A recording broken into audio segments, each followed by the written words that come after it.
بسم الله الرحمن الرحيم مدن مدحوينه محمد عبد الله محمد فرماجو marka hore waxaan kaaga mahad celinayaa sida sharafta leh oo aad iigu magacawday xilka ra'iisul wasaaraha Jamhuuriyadda Soomaaliya waan ka aqbalay waxaana aad ugu faraxsanahay in aan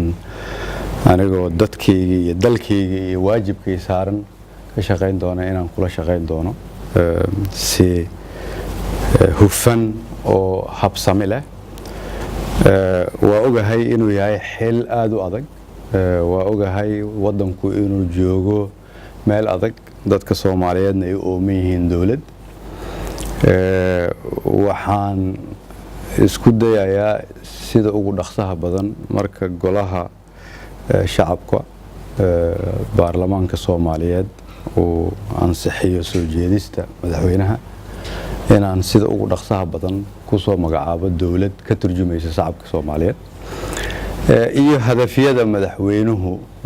oo balbalaariyay anigoo la tashan doona guddoonka baarlamaanka iyo madaxweynaha anigoo uga mahad celinaya magacaabista uu magacaabay waxaan ka codsanayaa shacabka Soomaaliyeed oo dhan meel walba ay joogaan inay nagu siiyaan gacan sidii aan waajibkaan u gudan lahayn annagoo isku dayi doona inaan sida cadaalad ugu haboon tahay waajibka ku gudan waxa kale aan rabaa inaan shacabka Soomaaliyeed u sheego in